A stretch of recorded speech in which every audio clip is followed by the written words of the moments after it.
Chapter 6, Approximation and Estimation. Pause the video if you're revising, have a go at question 1. So what is estimation?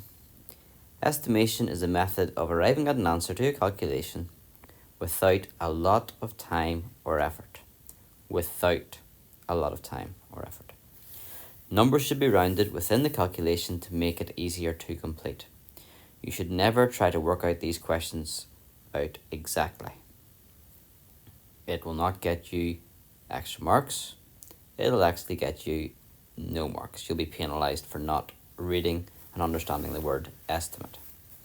So there are different approaches, but mainly one good approach is to get the calculation and round every number to one significant figure and then calculate.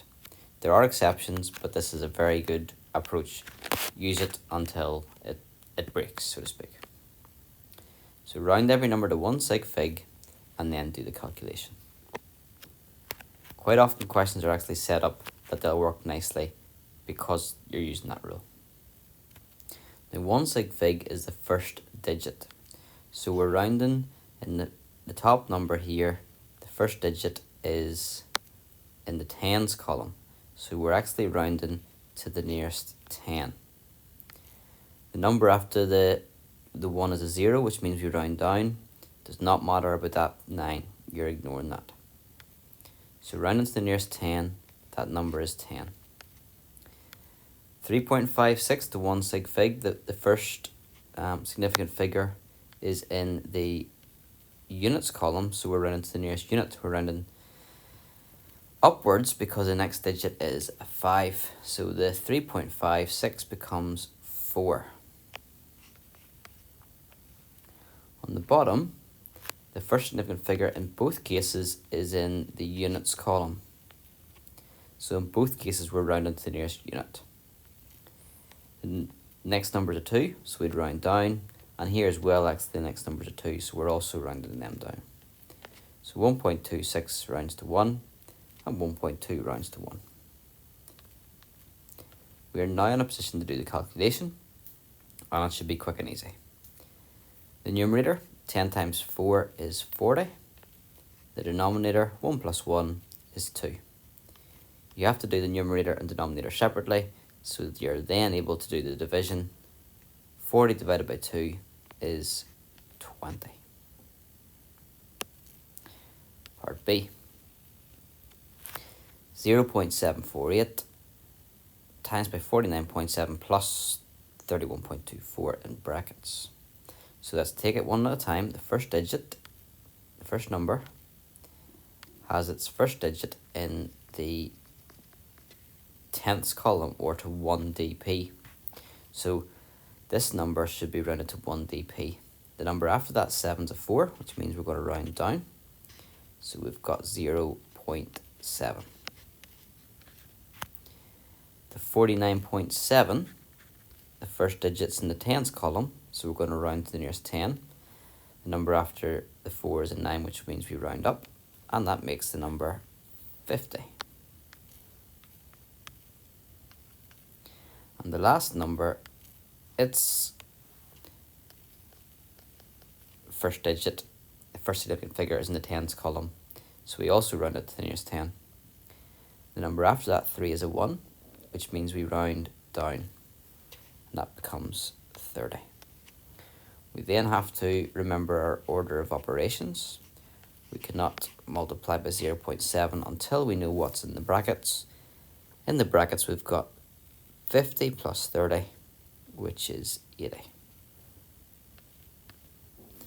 Okay, 0.7 times 80. You might think, oh, this is hard. I want to reach the calculator. And yes, okay, maybe not straightforward. But you could think of this as an equivalent calculation or use the reasoning you did in the last objective. 80 times, well, let's just go with keeping it very simple. 8 times 7 is 56. So 80 times 7 would be 10 times bigger, 560. So 0.7 times 80. Well, now actually we're multiplying 80 by something that's 10 times smaller. So that's going to make the answer 10 times smaller. And we're actually back to where we started with 56. Or another way to think of it is 0.7 times 80 is equivalent to 7 times 8. Because make this one 10 times bigger, but this one 10 times smaller, it balances out. Anyway, answer is 56. And the last one. Keeper technique. Let me just highlight them all. The first significant figure. First significant figure, remember, is the first digit that's not 0. So on the numerator, we've got 2.15. The number after the 2 is a 1, which means we round down. We're rounding to the nearest unit, so we've got 2. On the denominator, the 5 is in the tens column, or 1 dp, so we're rounding this to 1 decimal place. The number after the 5 is a 4, so we round that down to 0.5. The other number, the first significant figure, is also in the tenths column, or to 1 decimal place, so we round this to 1 dp. And 8 after tells us to round up, so 0.487 becomes 0.5. We then have a calculation to do on the denominator, but you notice I've ran into trouble. I don't want to do 0.5 minus 0.5. Why am I in trouble, you say? Well, if I do it, I get 0, and I can't divide 2 by 0. 0 would fit into 2 an infinite number of times. That calculation is... I've rounded too much. It's going to be too inaccurate. So what do you do in that scenario? Well, in that scenario, the problem was the denominator really rounded these here two numbers too much. So instead of rounding them to one significant figure, it'd be better rounding those to 2 sig figs. So the 2 was fine, but we're going to round these numbers to 2 sig figs. So to the nearest hundredth in this case, we're just going to actually keep that as 0.54. And then the other number, round it to 2 dp instead of 1 dp.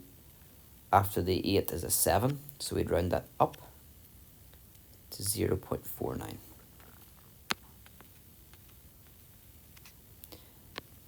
On the denominator, we can do 0.54 minus 0.49. A simple thing like 54p minus 49p gives you 5p, or 0.05.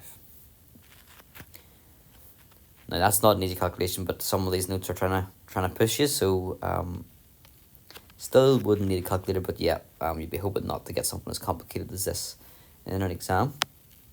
We've got 2, and we're going to try and divide it by 0.05. You could think of it in money terms, would be straightforward. £2, so many times is 5p, fitted the £2. I think you could probably manage that.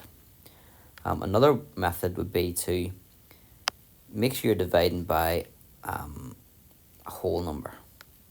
Actually making it all into pence sort of is the same thing. Multiply the numerator by 100, multiply the denominator by 100. And now we've got 200 divided by 5.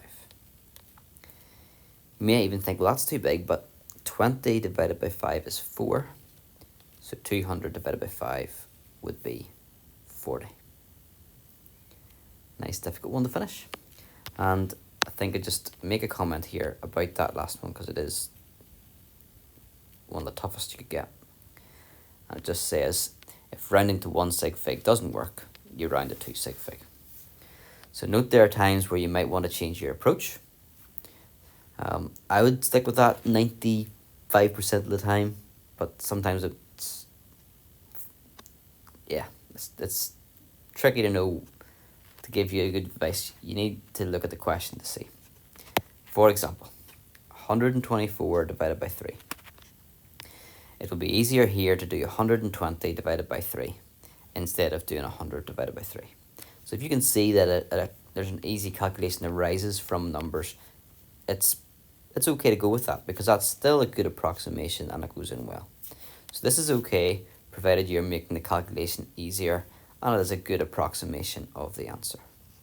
But what I wouldn't be doing is going, well, do you know what? I can actually divide it by 3. I know it fits in 41 times remainder. You do not be going into exact answers. That will get you 0 marks.